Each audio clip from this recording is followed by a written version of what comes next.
few days in this country. And number two, the opaque importation of certain maize consignment in this country. And I want to distinguish and isolate these twin issues. Number one, Honorable Speaker, whereas it is now common knowledge that there are 10,000 metric tons of maize at the port of Mombasa, the question that goes around, one, is whose consignment is it? Number two, when was tender for importation of this consignment flouted, and who won this tender? Number three, who ordered for this maize to be brought into this country, Madam Speaker? And it is coming at a backdrop of harvesting going on within the Rift Valley and other parts of this country, Honorable Speaker. What would then happen to the farmers in these regions?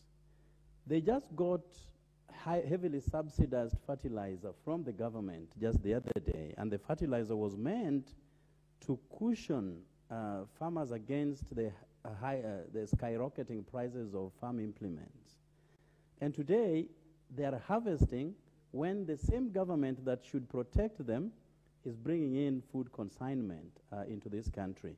So whereas we acknowledge that certain times regimes eat their own children, and we have seen them eating them right now in Rift Valley, courtesy of this importation, choices also have consequences, and these are the consequences that we just have now to live with.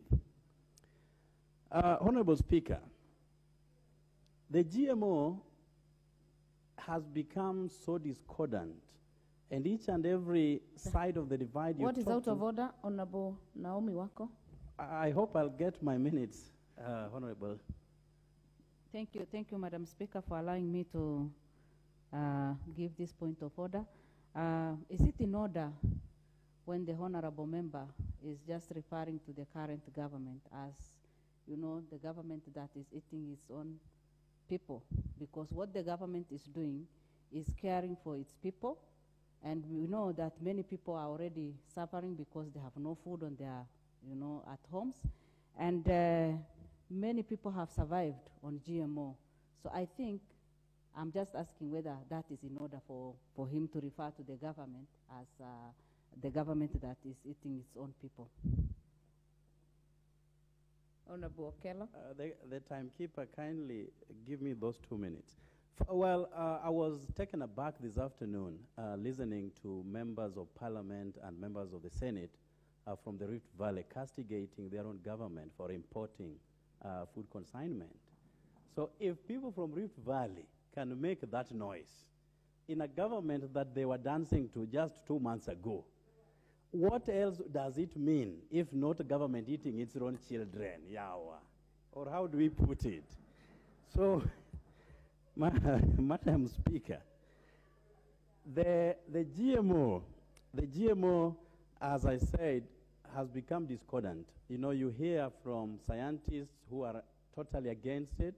You hear other scientists also are for the GMO. But, you know, trivializing the genetically modified food to buttress the point that instead of people dying hungry, you'd rather give them something that will kill them slowly. I mean, that doesn't make sense to me. If our scientists have been part and parcel of a discussion that has, you know, passed a poor verdict on GMO, then as a country we have to go slow. If the Western world is trying to push it into the African market, and that is their intent, whereas you have more people in America, 350 million people, only coming to target 50 million people in Kenya. I mean, that doesn't make sense to me. You look at the element of transportation alone, all the way from the US, overseas, to Kenya. It doesn't make sense to me. And therefore, any discussion around GMO now, when our farmers are also subjected to some kind of ill treatment, I think should stop. And therefore, the Committee of Agriculture, which I believe will be receiving this report and will carry out some background check, needs to move speedily to put this matter to rest, Madam Speaker. I listened to Waziri, and I have heard people castigating him when he said, Waziri of Trade, my friend Honorable Moses Kuria, when he said, in any event, when you live in Kenya, there are many agents of death, and therefore adding GMO food isn't so bad. So in itself, the government has acknowledged that this is a bad thing. Then why force through our throats something that is already bad and has been declared so by the government? So we need to look at this thing comprehensively. I was very happy yesterday listening to the Prime Minister of the Republic of Kenya, Right Honorable Raila Amolo Odinga, putting this government on notice that this is not the right way to go. And we have to apply brakes where necessary, avoid GMO as much as we can, and let us protect our indigenous seeds and our farmers at the same time. And I thank you, Honorable Speaker. This chance will go to the Chair of Agriculture Committee, Honorable Mutunga. Thank you, Honorable Speaker, for the opportunity to add my voice to this motion. Honorable Speaker, I think we are speaking about many things, but the motion is about importation or barring importation of GMOs. Honorable Speaker, I think the first thing I will try to clarify is the difference